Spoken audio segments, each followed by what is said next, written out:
Esse é o podcast da Fontes, apresentado por mim, Michel, CEO da Fontes Geotécnica.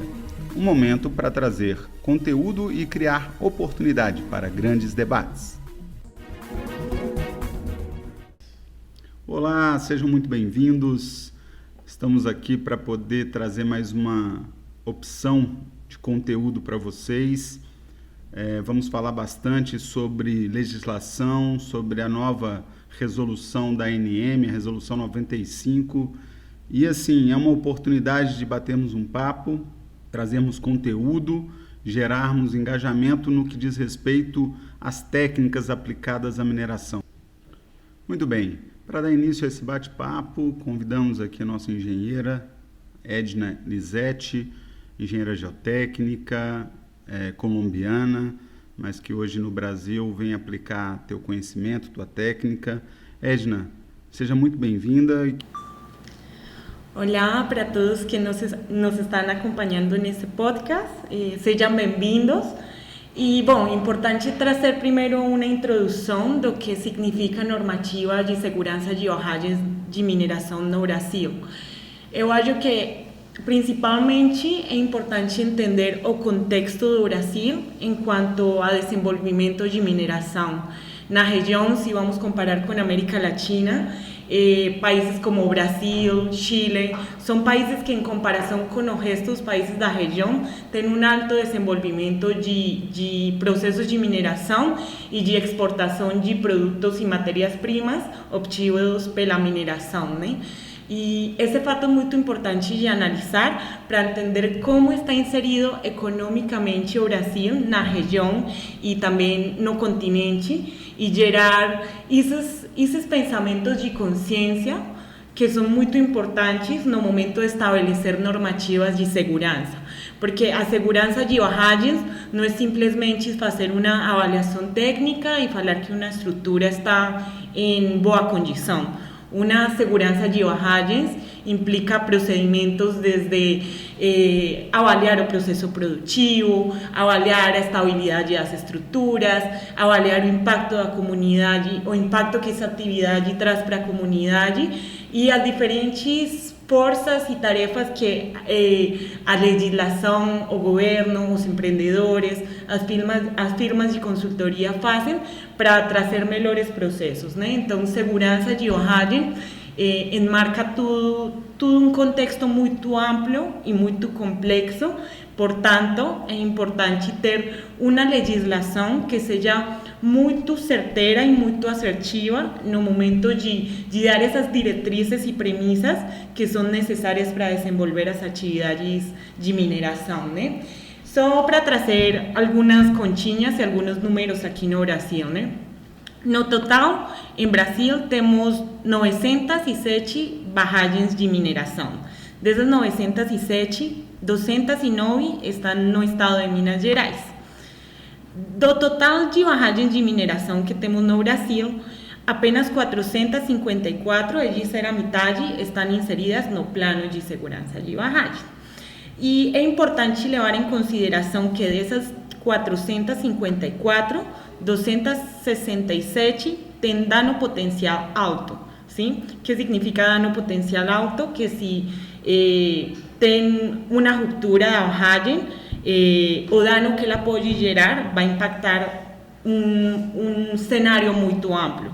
Sim? Isso significa 60% das barragens que estão inseridas no plano de segurança de barragens nacional, elas têm dano potencial alto. Por outro lado, dessas 454 barragens, temos o 22%, é dizer, 100 barragens que têm categoria de risco alto. Isso significa que a probabilidade delas romperem é alta. Esses números só para tentar ilustrar e colocar na mesa quão importantes são todos os procedimentos e todas as normativas que possamos trazer para garantir a segurança destas estruturas, sim? Porque, temos 900 barragens, mas quais são críticas, quais não são críticas, quais podem gerar danos materiais, danos humanos, perdas de vida, que no final das contas é o que mais importa, né? As vidas das pessoas. Exatamente, Edna. Você colocou muito bem, eu acho de forma muito cirúrgica, né? Essa introdução, ela traz alguma clareza do quão importante é o tema. Né? Nós estamos falando aí de mais de 900 estruturas em todo o território nacional que requer cuidados, que requer atenção. Diga-se passagem, né, que não só a legislação é um tanto quanto recente, mas a engenharia por trás destas estruturas também traz novidades no contexto dos seus dimensionamentos, verificações, informações e premissas que são utilizadas no projeto. Não, e além disso, é importante também ressaltar que nós, Fontes Geotécnica, somos uma empresa que atuamos no Brasil inteiro e na América Latina, mas a gente é de Minas Gerais, né? Sim. E a maioria dessas estruturas que estão com fatores críticos como dano potencial alto e categoria de risco alto, a maioria estão em Minas Gerais. Então, temos um desafio que não é um desafio do Brasil, e se, além de ser do Brasil, é um desafio do nosso estado, né? Da Sem nossa dúvida. região. Um caráter bastante localizado, de fato. Bom, mas eu poderia acrescentar o fato que talvez isso não seja nenhuma novidade, partindo do pressuposto, Minas, um celeiro da mineração, o nome né? Exatamente, né? A mineração, diga-se de passagem, nasceu no estado de Minas Gerais, então exatamente. Acho que tudo está relacionado. Edna, eu queria começar a te provocar para que a gente aprofundasse no tema e provocasse algumas discussões. São 911 barragens, mas dentro desse aspecto, quais barragens se aplicam ou quais seriam as premissas para que essa normativa se aplique à gestão dessas estruturas? Todas as barragens é uma normativa de caráter amplo e restrito, ou ela distingue as estruturas que eventualmente se aplicariam? Bom, boa pergunta, porque no Brasil temos diferentes tipos de barragens, né? E temos diferentes órgãos ou entidades públicas que cuidam de cada tipo de barragens. Neste caso, estamos falando de uma resolução da ANM, portanto, a ANM é a Agência Nacional de Mineração, portanto, as barragens são barragens de mineração.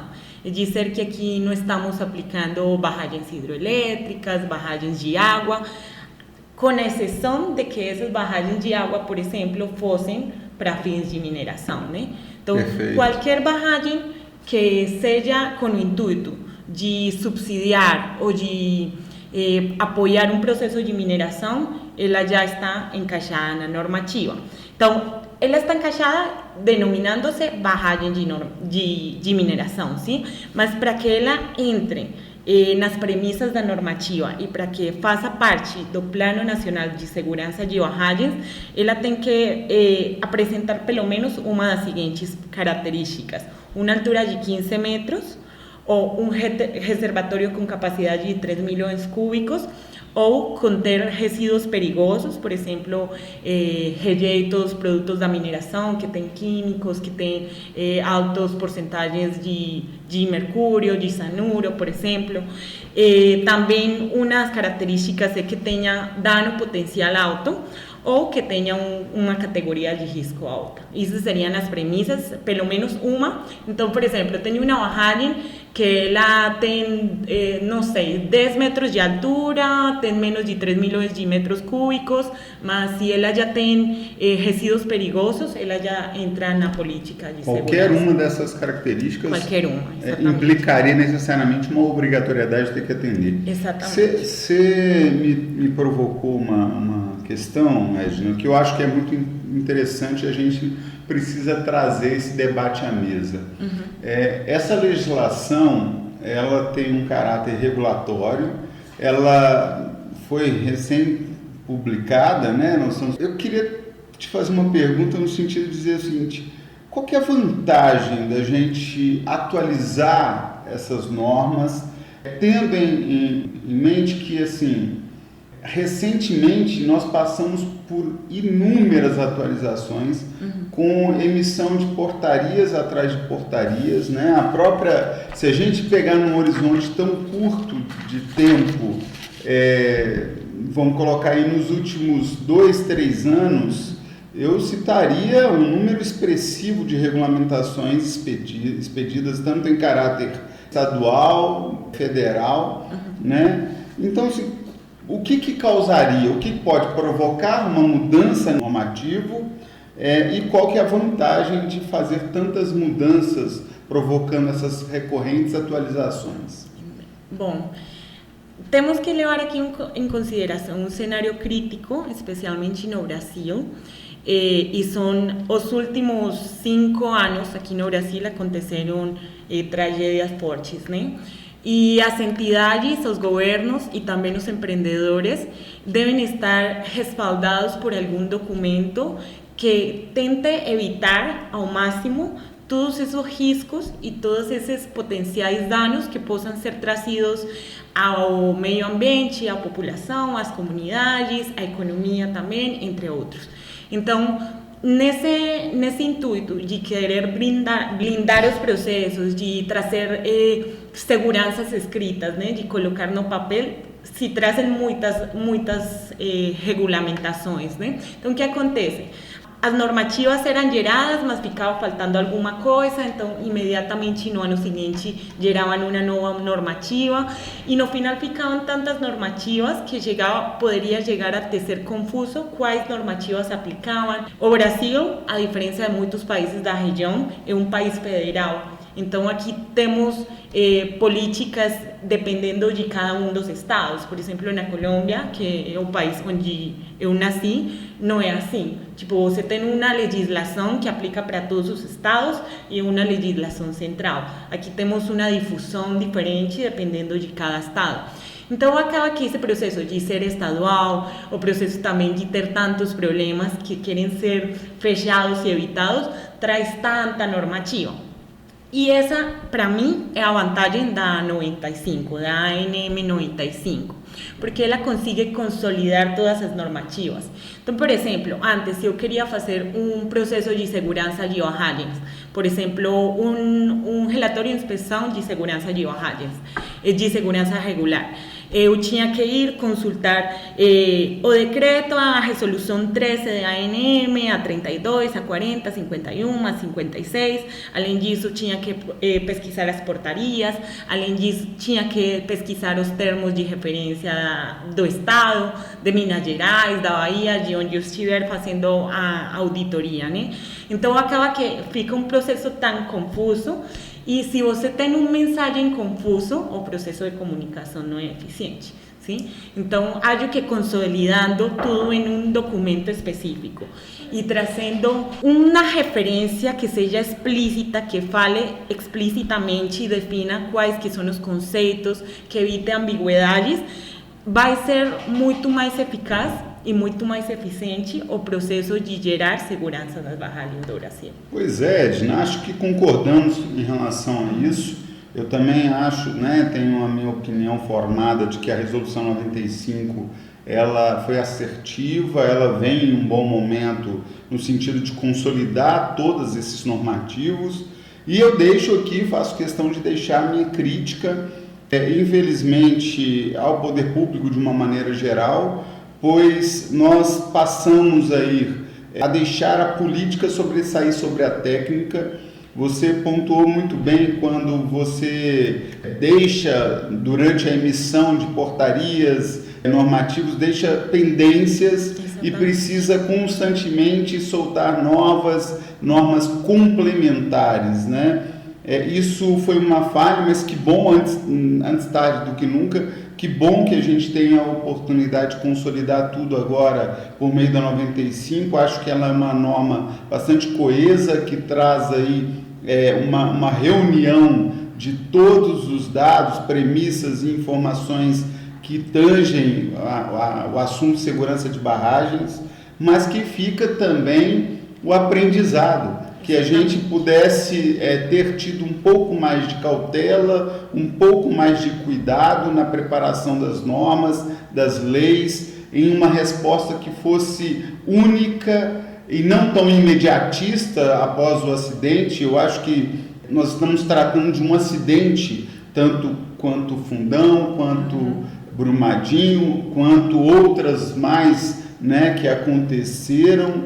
São acidentes que precisam ter suas causas investigadas, devidamente apuradas e que sirvam de exemplo para que você tire destes acidentes aprendizados que vão sustentar o normativo, que vão sustentar uma correção de conceitos e entendimento e premissas assumidas na engenharia, né? Mas que a gente não pode, por uma necessidade mais punitiva ou de caráter político, soltar logo uma norma sem um apelo técnico. Exatamente. As normas precisam ter critérios técnicos muito bem embasados e eu concordo com você, a Resolução 95 vem para consolidar tudo isso.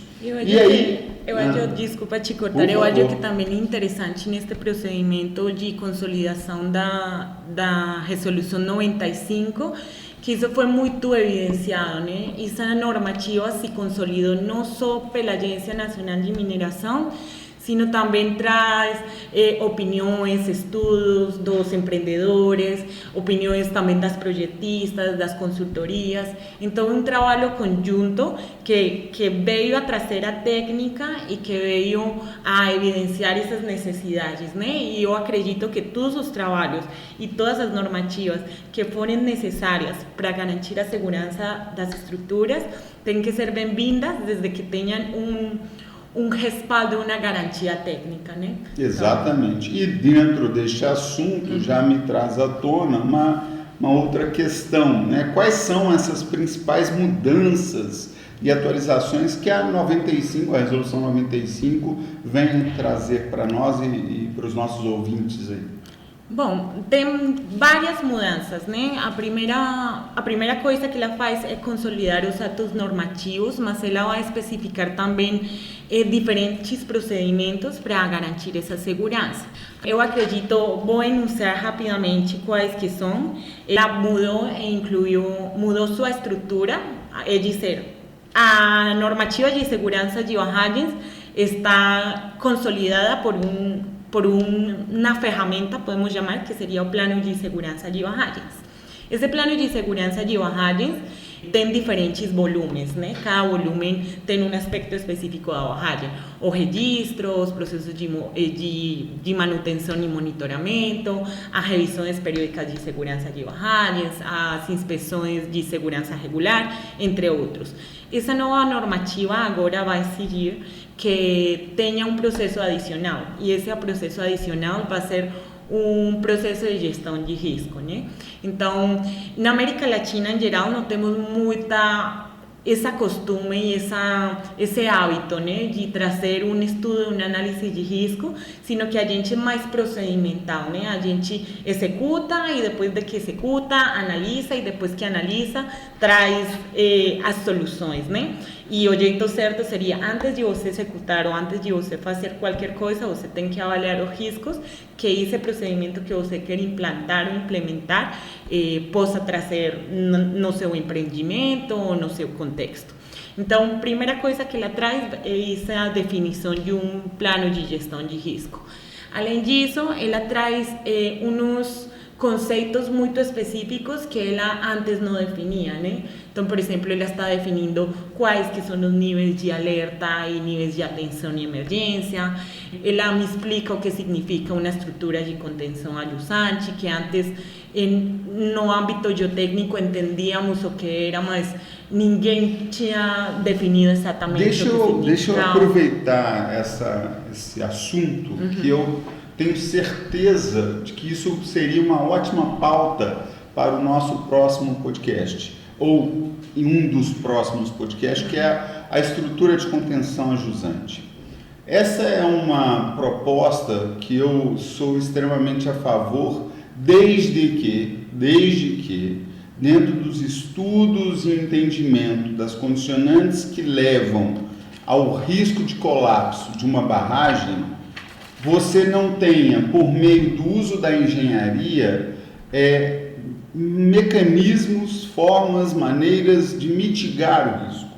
Ou seja, eu não tenho como controlar o colapso. É inevitável o colapso. Portanto, implantar uma estrutura imediatamente ajusante, ou seja, logo após, né, para quem está nos ouvindo e às vezes não conhece o termo técnico, né, montante, jusante, essas coisas, é importante destacar que montante é o que fica do eixo da barragem para o seu interior e jusante do eixo da barragem para fora dela. Então, imediatamente após esta barragem, hoje a legislação traz uma possibilidade de se implantar, por meio do empreendedor, alguma estrutura capaz de conter, eventualmente, volumes mobilizados de rejeitos e detritos numa ruptura. Isso é fundamental e fantástico a gente pensar que os danos com a inserção dessas estruturas de contenção possam ser de fato minorados e controlados. Mas eu reforço a importância de que essa estrutura ela só deve ser utilizada se e somente se você não tem como mais controlar o risco e não tem como mais atuar sobre essas estruturas, esses barramentos, por exemplo, conhecidos ou alteados pelo método de montante, de outra maneira, né? Então, a Fontes ela tem desenvolvido projetos de caráter pioneiro no Brasil, cases de sucesso, em que a gente consegue hoje descomissionar uma estrutura, por exemplo, uma barragem alteada por montante, que, sobre a ótica das hipóteses mais críticas, estaria propensa ao colapso, mas a gente usou a boa engenharia a favor da segurança e está conseguindo, em casos de sucesso, descomissionar essas estruturas sem obrigatoriamente a necessidade da SCJ, que é a estrutura de contenção jusante. Exatamente. E eu acho que outra coisa que é bom trazer na mesa é que uma estrutura de contenção ajusante muitas vezes pode ser uma nova barragem, né? Então, você traz uma barragem para solucionar uma outra barragem, né? E eu acho que a nova resolução da ANM, ela reconhece isso. Ela está falando para nós, para projetistas e empreendedores. Olha, você decidiu colocar uma SJ, uma estrutura de contenção ajusante, você tem que se responsabilizar por essa estrutura que você está colocando no meio. Por isso, na normativa, ela está falando que você tem que, além de cadastrar sua estrutura de contenção ajusante, você tem que emitir declarações de condição de estabilidade, né? Então, já não mais coloco uma estrutura e aí fico... A gente tem que trazer esse conceito, acho que para a engenharia civil, Exatamente. Sabe? A gente...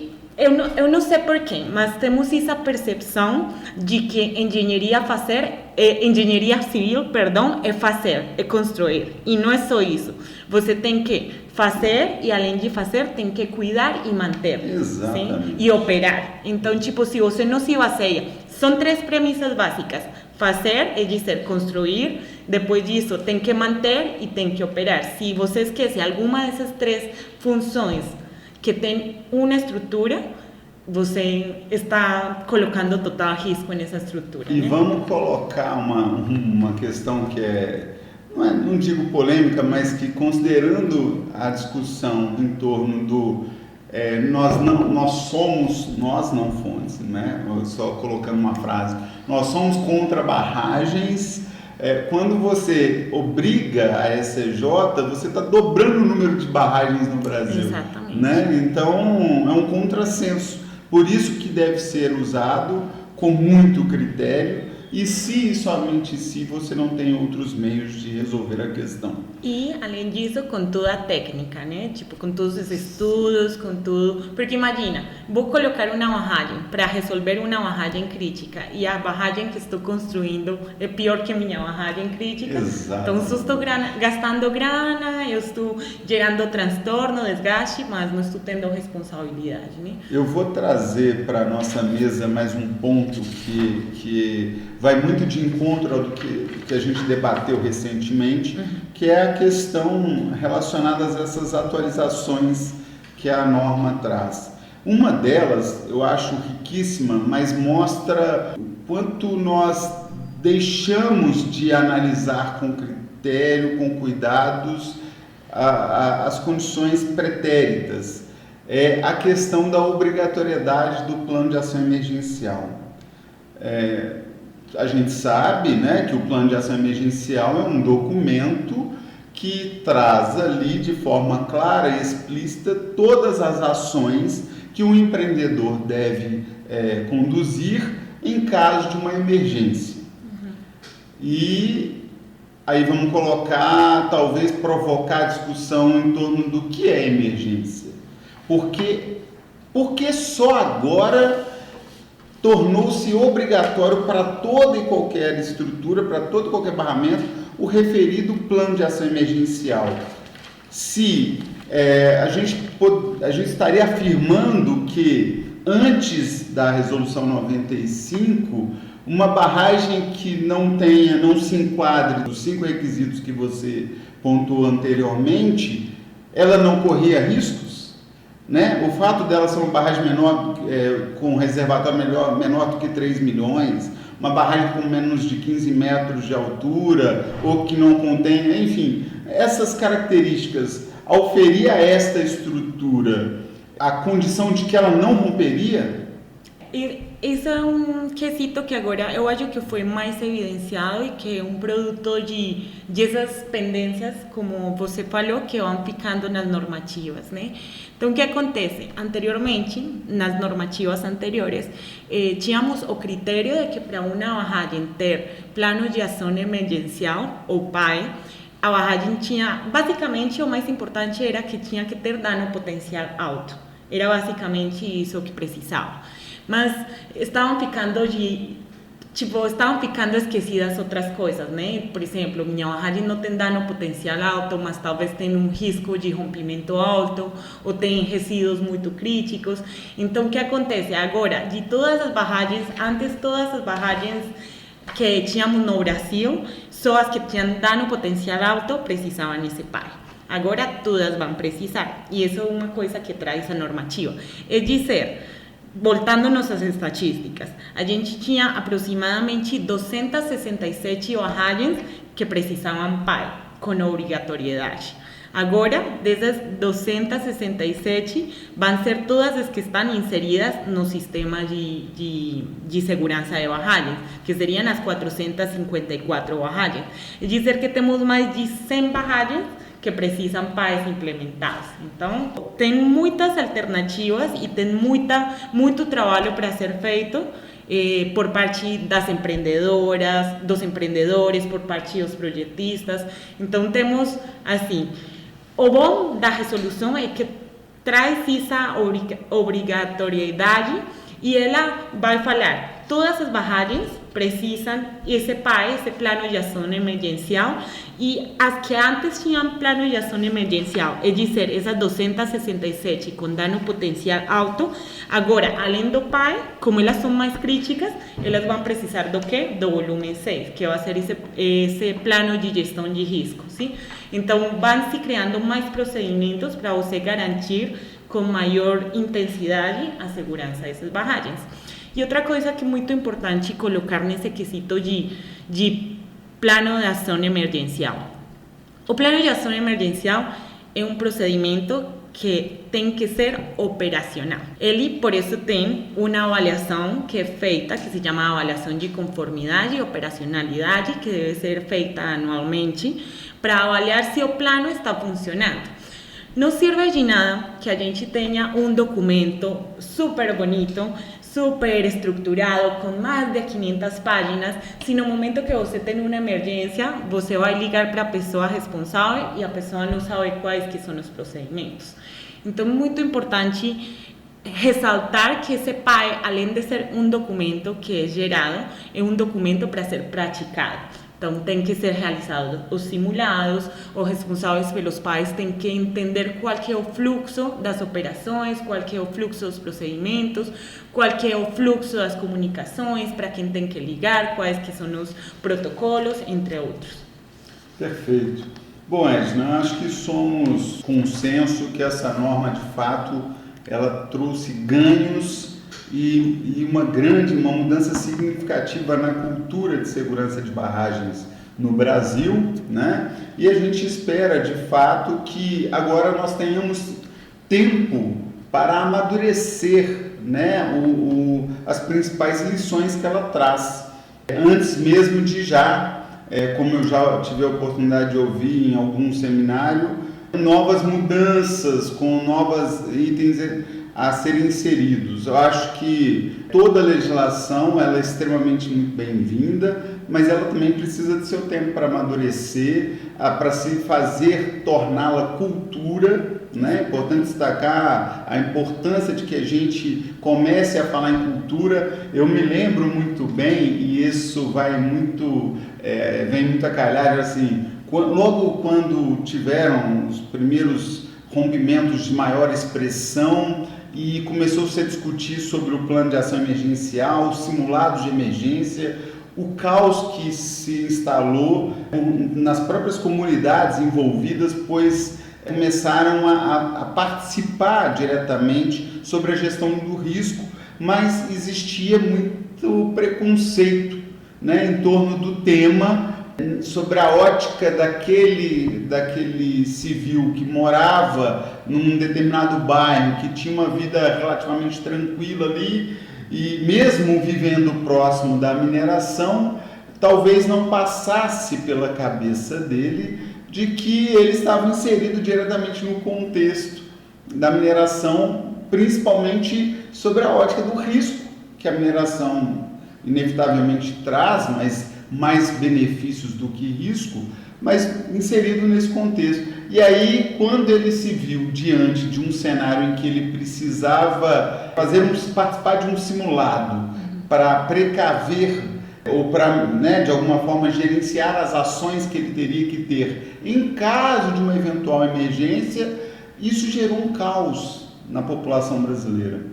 Agora, ainda que viva-se ainda algum, digamos assim, a margem do caos, mas de forma muito mais tranquila, hoje você consegue perceber que as pessoas aceitam a proposta de um simulado, participam ativamente da discussão e trazem e veem isso como um benefício à vida delas no tocante à sua segurança, né? Isso por quê? Porque nós estamos falando de um horizonte de 5 anos aproximadamente, um pouco mais, se a gente pegar aí no caso o Fundão, de um acontecimento que foi uma tragédia. E aí é o que eu falo, infelizmente a gente está queimando etapas quando a gente provoca tantas mudanças. É necessário dar tempo para amadurecer, para que isso se torne cultural, as pessoas consigam assimilar os conceitos, e são muitos que essa normativa traz, para que a gente possa então, a partir de um determinado momento, fazer as otimizações que são necessárias e comuns em qualquer tipo de legislação. O simulado é um desafio muito grande.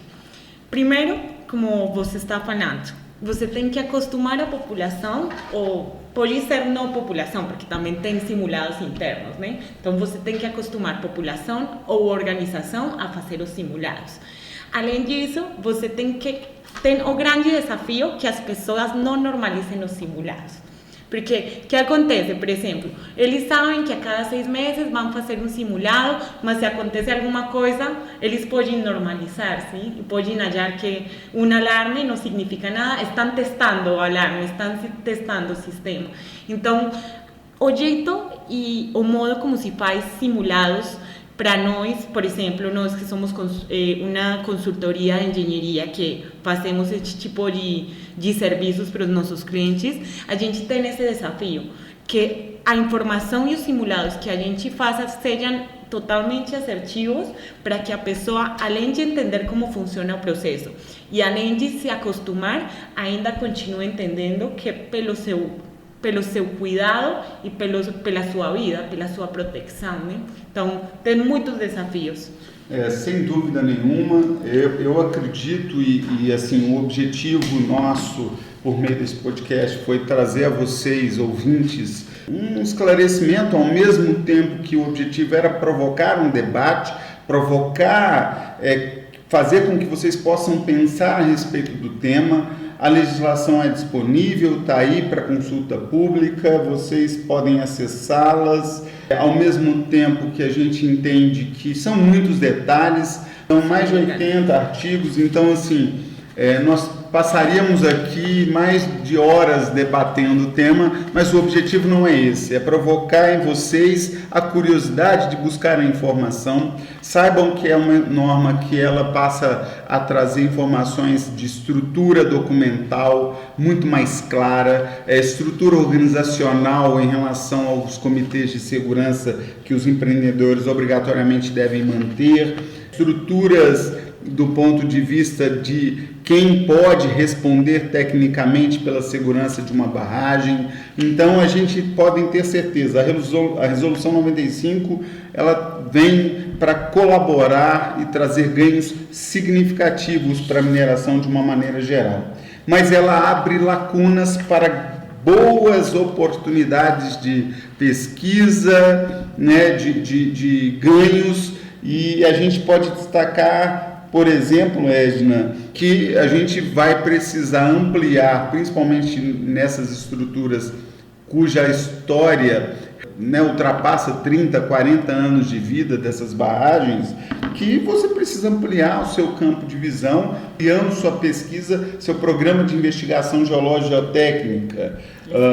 Me dê aí, Edna, mais uma... Eu acho que outra vantagem, outra oportunidade que ela traz é esse fato de ter mais processos de controle, né?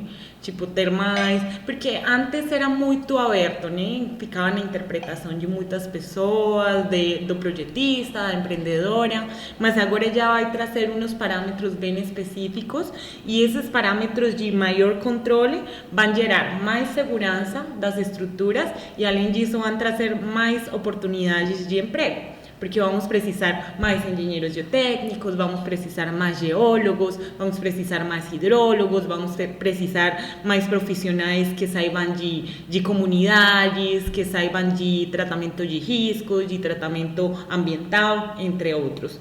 Além disso, acho que também uma muito grande oportunidade é essa necessidade e motivação de se qualificar os profissionais, né? Então, temos profissionais excelentes que já vêm desenvolvendo seu trabalho em segurança de barragens, mas às vezes as pessoas ficam no conforto, né? Ficam nas mesmas soluções, nos mesmos procedimentos, e eu acho que essa normativa, sendo mais rigorosa, traz essa motivação, né? De pesquisar mais, de nos capacitar mais, vamos fazer um curso, vamos fazer uma pós-graduação, um cursinho, tudo que trazer mais conhecimento para nós vai nos fazer crescer. E além disso, eu acho que também é importante comentar os desafios, né? Os desafios que traz a normativa. Porque independentemente se é muito legal ter mais procedimentos, muito legal ter mais controles, mas eu acho que assim temos um desafio bastante grande de como vão ser monitorados e controlados todas estas documentações, né? Então, por exemplo, PAI. Antes você revisava a ANM revisava 260 PAIs, agora vai ter que revisar 454. Então, a ANM e os organismos de controle, todas as entidades que estão inseridas no processo, vão ter esse desafio de ter mais profissionais qualificados, de ser muito mais...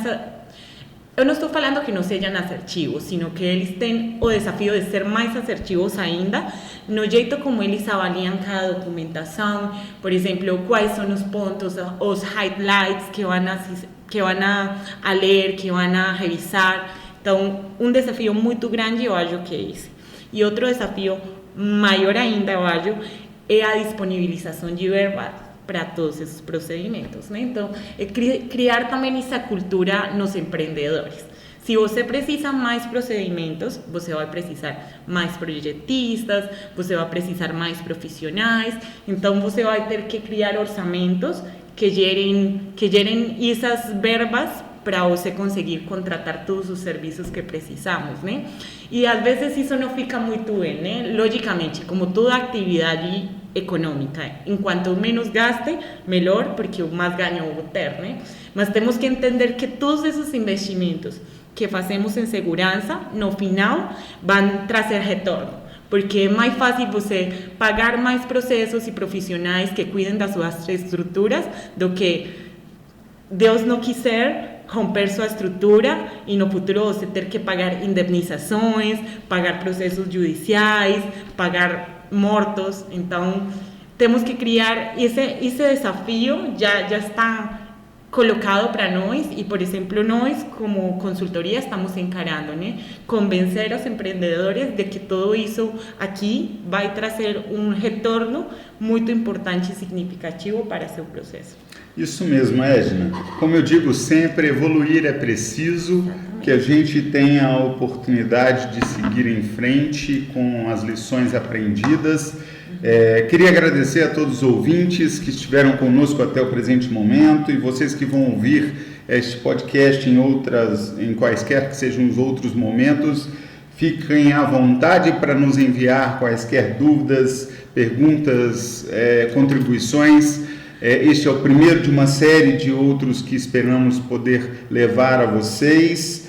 Eu costumo dizer o seguinte: estamos no mercado disponíveis para poder negociar. E eu quero fazer um convite a você que nos ouve. Vamos fazer um contrato? Que tal começar conosco esta parceria? Mais uma vez, muito obrigado. Obrigado, Edna. Muito obrigada e obrigada que nos escuta pelo interesse nesses assuntos, por nos acompanhar e esperamos que criemos uma comunidade técnica e ética muito grande. É isso aí. Até o nosso próximo encontro. Tchau, tchau.